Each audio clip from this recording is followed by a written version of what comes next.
Welcome to the Redefining Strength podcast. Everything you need to succeed on your health and fitness journey, even the stuff you don't want to hear. I've talked about gratitude in a lot of areas, but your gut is a new one.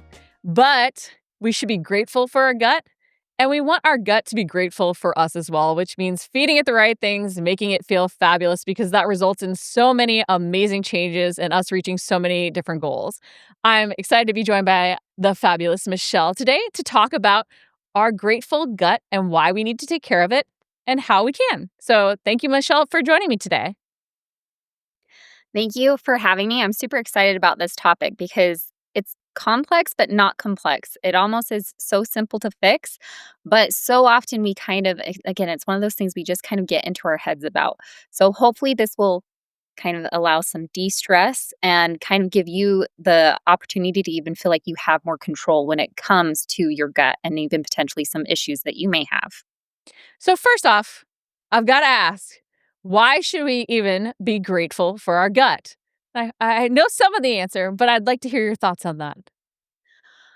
Great question. So the biggest thing is it's a giant feedback loop. You probably heard of the gut brain axis. Your gut does have a huge part of your mood. So the more we actually are giving it what it needs and what we are wanting to provide it, the better it's going to pay off for your mood. And then if your mood's good, guess what? It's easier to make those decisions to actually eat well and move well and do all those things. So you get into a positive feedback loop. Now, that also means you can get into a negative feedback loop. So it is something that we really want to make sure that we are really paying attention to, because your gut, your digestive system, everything that's involved in that, one, you have it from the time you were born, you'll have it until you pass. It's something we want to take care of, but it has so many things that are involved. It is what is going to break down your food, what's going to provide your body the nutrients to truly not just function, but optimally function. And I'm like, we talk about physical health, we talk about gains in the gym, we talk about, making sure that like you're eating well to provide for your goals. But we don't necessarily always dive into the nitty-gritty of, hey, your gut is involved in your immune health. Your gut is involved in your mood. Your gut is going to be the driving force of what nutrients you are absorbing and helping get that to where it needs to go so that we can get those gains. We can prime your body for fat loss. It's a key component that's holding everything together.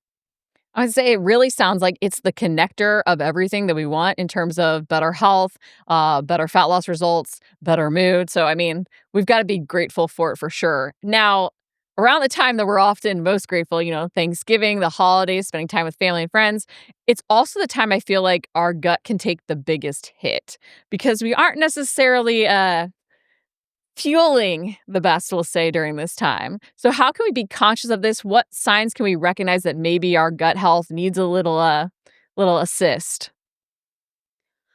So let's take into account really what's going around the holidays, because one of the things is oftentimes we look at the food and it's like, yeah, you know what? We're probably going to have a little bit more sugar around this time of year, maybe a little more alcohol around this time of the year. And that's something that, we always talk about owning your balance, having that in moderation. That's going to be most likely part of your holiday to some extent. But it is, how are we going to pay attention and giving those little boosts to your gut to even off balance that? But some of the things that we don't necessarily recognize, because we always blame the holiday food, is the travel, the stress. Are we trying to quickly eat a meal before we get to our gate, or quickly eat a meal and jump in the car so we can finish our road trip to get to where we're going? Those also all are going to affect your gut. The stress around the holiday. We love family. Family's awesome. We want those human connections. But to be honest, there's also going to often be some level of stress. And if you're one of those few that don't have stress around family, that's amazing. But it is something it's realistic. Oftentimes there is that little stress when you have a whole household. All of those can affect the way you digest your foods and even how you are going to absorb your foods. There's actually been a couple of even research on this, where they've even taken like a group and they just challenged them to to calm themselves right before they sit down to eat, or think of some grateful components or a few things of what they're grateful for before they eat. And it actually calms down the parasympathetic nervous system, gets them out of a fight or flight mode, and they actually digest better. So, those are some things that we want to kind of take into account and even employ more during this, especially during this season when there are a little bit more add ons, a little bit more barriers to kind of have a happy, healthy gut. So I definitely want to dive into more tips, and that's incredibly interesting and even more reason to sort of pause to appreciate your food, right? But if someone were like, "Well, I'm not fully sure," and generally, I think we do sort of recognize that there might be some symptoms that are going on that our gut is telling us it's not so grateful for what we're doing.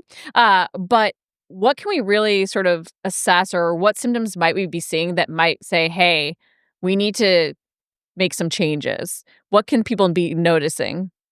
Yeah, bloating is going to be a huge one. I think that's most people can kind of tell, you always hear the comment, I got to get my stretchy pants on for the holidays, or make sure I'm unbuttoning those jeans. That's going to be a big one. If you're finding that's becoming more consistent, oftentimes, again, travel just in general, we tend to feel a little extra heavy or a little bit off.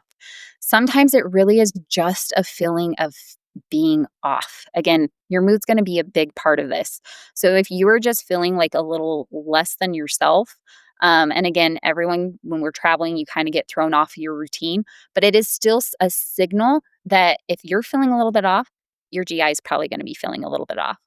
And then this is also going to come into effect. There's some obvious things like, if you're having extra gas or extra belching, not always a bad thing. Your body's supposed to produce some gases when it digests foods, but if it's becoming more, that's often a sign that we are dealing with some extra things. If you are traveling by airplane, just the cabin pressure change is also going to have an effect on your GI system. I often recommend people that tend to really travel and are changing from elevation levels to actually request that they get peppermint tea on the plane because that can even help settle it. But some things that you may not pay attention to, you probably do, but no one talks about it, is going to be your bowel movements. If you are not regular and or if it has changed, that is going to be a huge part of give you a big sign of kind of what's to come. And the Bristol stool chart, something if you don't know what it is, look it up because that's going to be a great way. I think we actually have one we can even link. But that is a great way to even tell like where are you at? Are you within your normal? And if you're not within your normal, you can even tell that way what is in your digestion food or what is going on with your digestion as far as what's actually not being absorbed.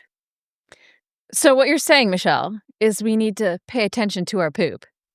I had to say it. I'm Yes. sorry, I had to say it. But also, when you think about like traveling on a plane now for the holidays, I'm like, oh gosh, traveling on the plane alone impacts my mood. And now I have to worry about my gut health from the plane too, which will also impact my mood. It's a double whammy.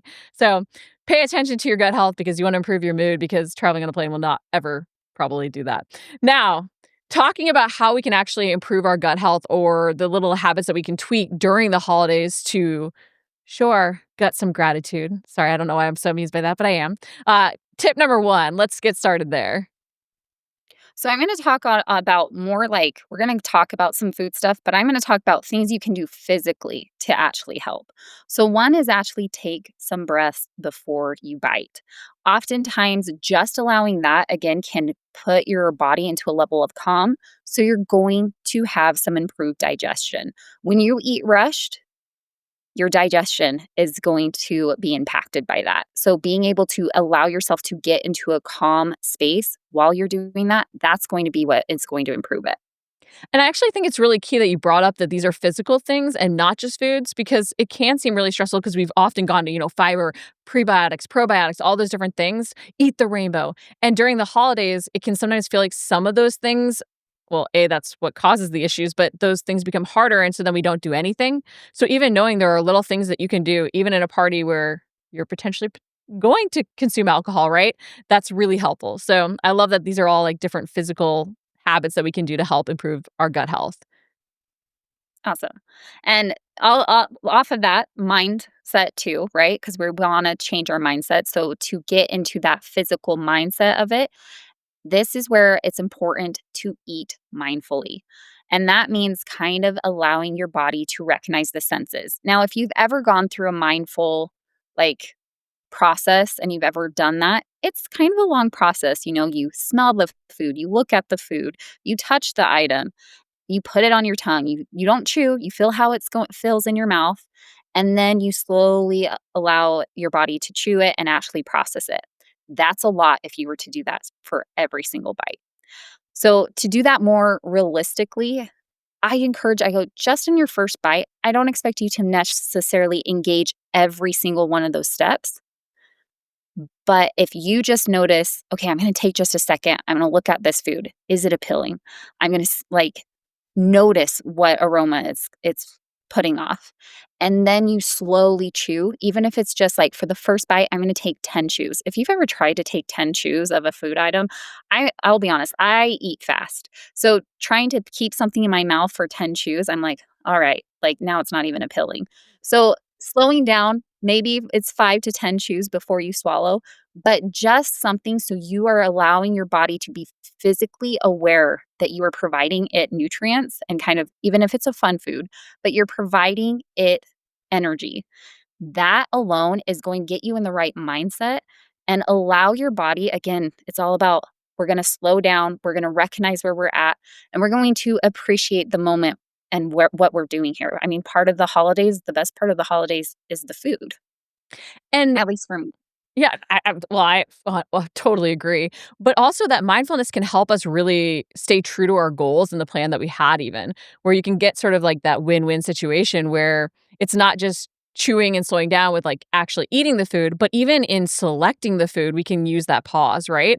You can circle the table if there's like a buffet or food out and say, let me look at all the options and really determine what I want. Or if you've even laid out a plan beforehand where you are going to try and hit specific macro numbers or what else, okay, do I want to stick with this plan or am I going to consciously deviate? Because again, sometimes there will be those deviations, but the more you assess what you actually want and why you're actually doing it, the better you're going to feel. And then it's also going to pay off for your gut and you get that little pause. So it's not bad to do the rounds, give yourself that time to really assess as well when you're then being mindful eating it. Because I think too, that also then lends itself not only to better gut health, but better appreciation for what you've done and the balance you're trying to strike to then not feel like you should be guilty or feel guilty or overcorrect afterwards as well.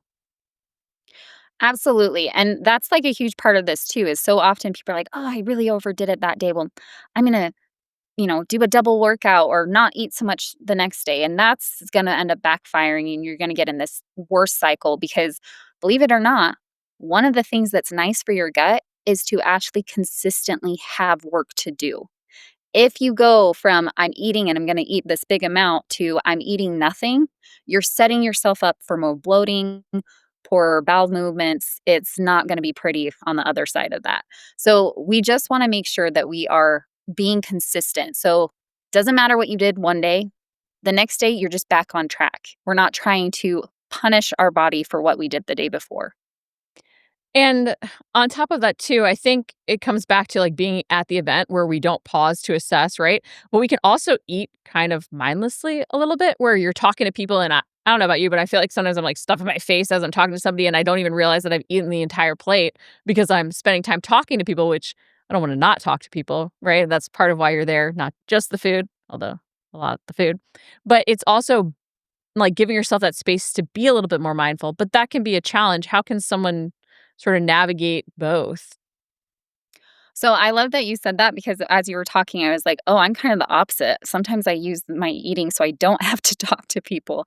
But it is like you want to try and work on minimizing those distractions. And just talking to people, that is a distraction. And it's a good distraction. We all need human connection. That's a whole other thing that we could even get into and how that actually helps the digestion. But this is where it's key is that connection actually improves digestion, but eating mindlessly while you're trying to have that connection does not. So the best thing you can do in that regard is the simple things of take a bite, put it down between chews. The simple, like just, if you're at a party and you're walking around with a plate and it's finger food, drop it. If you're sitting and you have a fork, you're placing your fork just simply down between bites. That alone can help you stay in the moment and help you realize that you are eating because, I mean, we probably all have done this once where you sit down and you have a bag of chips or a bag of popcorn and you're watching a movie and you go to reach in and all of a sudden it's empty, not even realizing like you finished it. So this is just to kind of help again slow that down, keep you in the moment and help you recognize how much you're actually fueling and how you're feeling physically. Like, are you feeling satisfied? Are you still hungry? So what you're telling me is not to, talk with my mouth full of food while I'm trying to do both at the same time. Okay, I can do that. Now, on a less silly note, going back to something serious, you touched on this already a little bit too, but the practice of being more grateful as we're actually eating, that, like, gratitude practice can be so key for our gut. Can you go into the research that you've seen with that a little bit more? Yes. So, just going back again to how your mood actually is connected to your digestive system.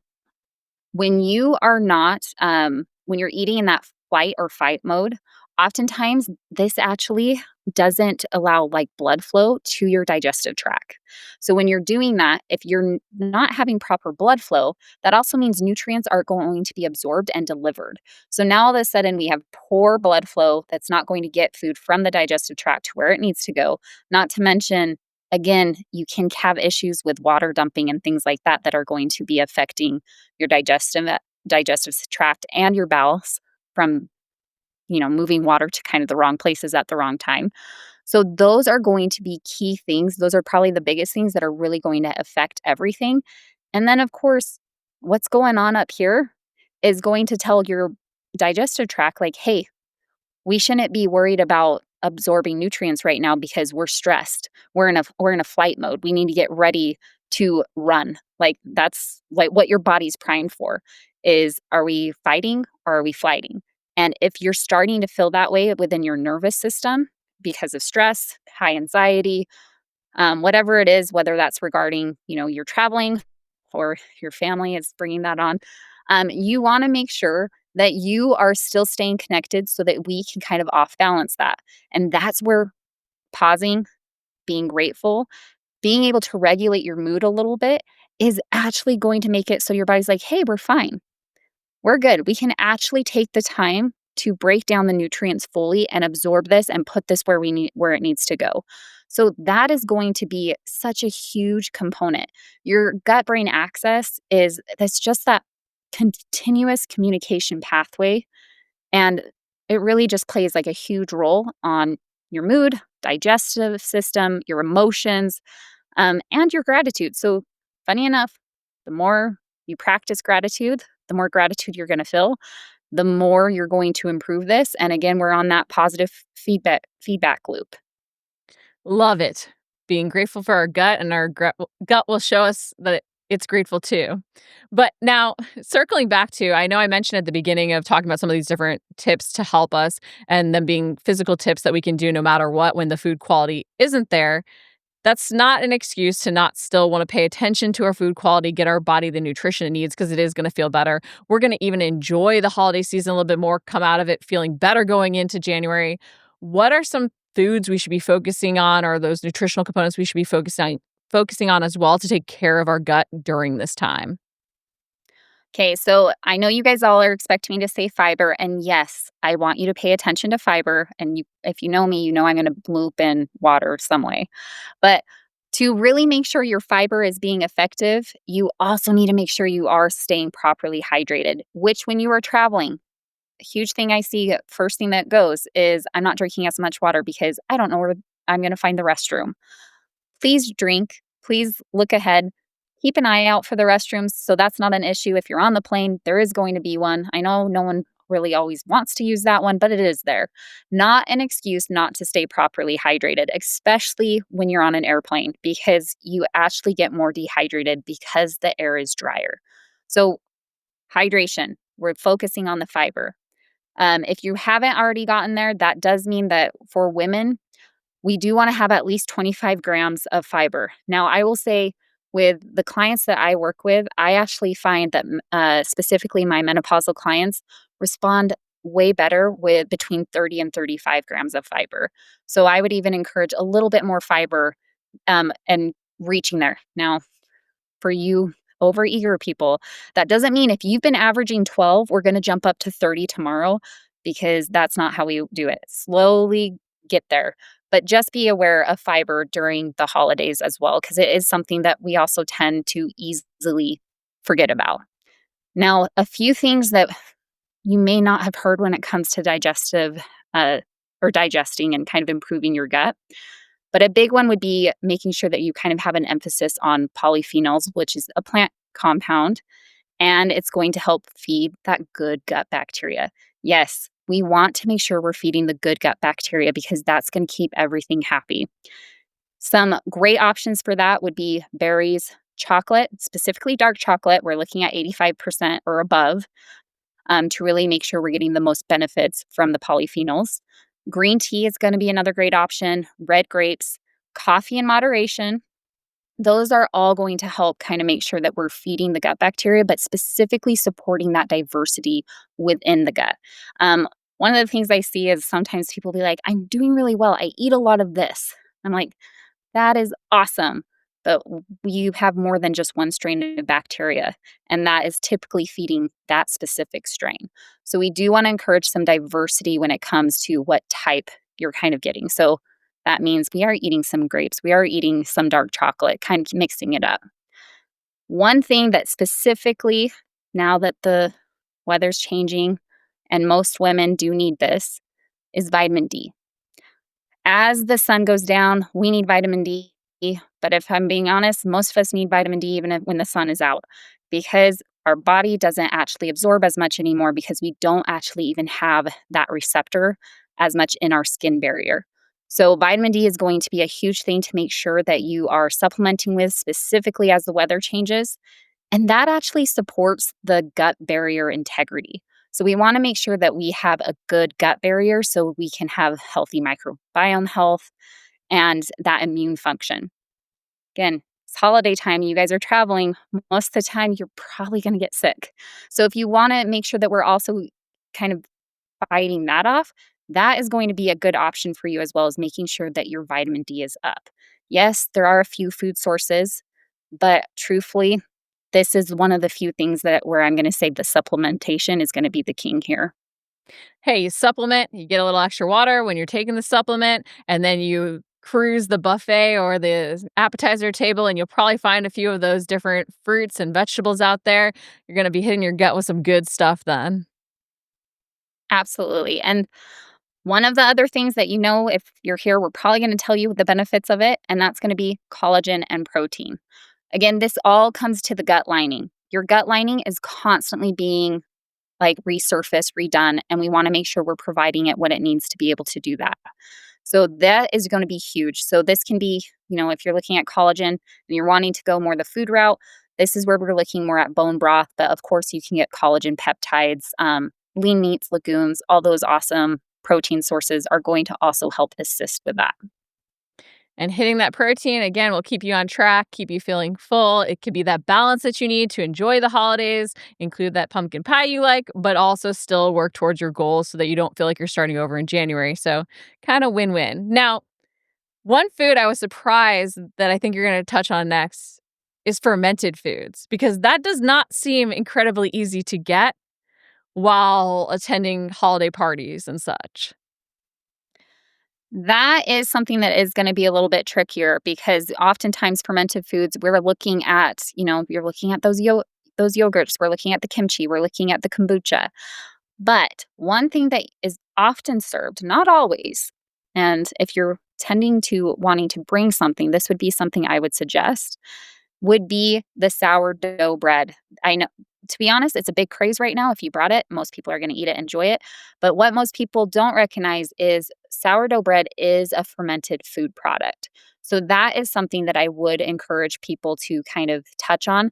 And the other thing is if you're traveling, you can always find some type of fermented food product, a drink. So a lot of times to be honest, there's lots of sodas out there that now have this. Not my favorite to recommend because usually it's in amounts that aren't amazing. but you can still usually find like kombucha and it's going to be better than nothing. So if you find like a product that has some of those fermented foods in it within the soda, absolutely you can use it. Not going to be the best, but again, we're looking at better, not the best option. But even sometimes considering the meals around the events that we have and utilizing those to the max, because I think sometimes we say, oh, well, I have this party, who cares about the rest of the day? But that's actually how you can strike a better balance. So maybe you think, okay, I'm going to get fermented foods at these other meals. I'm going to have my kombucha earlier in the day. Or if you aren't enjoying a cocktail and you don't want to drink, it could be something that you bring to the party to have, that good beverage that you're enjoying while everybody else is having their cocktail to strike your balance. So there's always little ways we can work things in as well. And often that's really where most of the time I'm like, look at your breakfast because most of your events are going to be later in the day. So, can we add kefir? Can we add a yogurt? Can we add avocado sourdough toast? Like, there's lots of little things that you can kind of look at that morning to help as well. And I love that you brought up sourdough because I think too, like often we hear I can't have bread or I can't include carbs when someone's starting to make like changes towards weight loss. And you can. There could be a lot balanced in based on what you want to include, but that also allows you to strike that balance and potentially not feel like that person on a diet at a holiday party because you're bringing something that you're also going to enjoy that doesn't look like that traditional diet food. And there could be something very freeing in that to have your balance, but know you're also working towards your goals. Yes, absolutely. That's kind of the challenge here. And one thing I didn't say is we often look at, oh, this is what we need to cut out. Like, oh, we know alcohol and sugar isn't going to help. That's not realistic for this time of year. What we want to focus on is what can we add? How can we add it? How can we be creative? And actually, as you pointed out, how can we build our day so it has more opportunities to get these items to fit in? So, off of that, last few closing tips, things to avoid, things we should be careful of or focus on during the holidays to help make sure that we're taking care of our gut. These are a little random, but some things that I often talk to people about is, especially if you're feeling extra bloated, avoid straws. When you gulp in straws, you're often swallowing more air, and that's not going to help anything. The same goes with chewing gum. The more air you swallow, the worse it can be. And that actually applies to almost any food. I oftentimes get people who are like, well, I'm traveling, so I'm going to get the salad. But if you're rushing to eat that salad and you're doing lots of big chews, oftentimes are also swallowing extra air. So when we're talking about being mindful of like, how big are your bites? Are you like getting lots of air with each chew or with each bite you're taking in? Being kind of aware of that. This is where I usually recommend people even swapping gum for mint for the same thing, for swallowing that extra hair. And ginger, peppermint, if you can add it either in like your protein source or if you can add it as like a tea on the side, that's also going to help kind of settle the stomach and kind of help with digestion as well. Well, I love all these tips. I think there's a lot that we can do, and you eat an elephant one bite at a time. So you don't have to do all of them, right? It's finding the one or two that might make the biggest difference for you or that you feel like really is sustainable so that you can feel your most fabulous through the holiday season, go into the new year feeling really good. Michelle, closing thoughts, sort of a wrap up of where to start if someone's like, okay, this was a lot, but I want to take care of my gut this holiday season and I want to feel my best.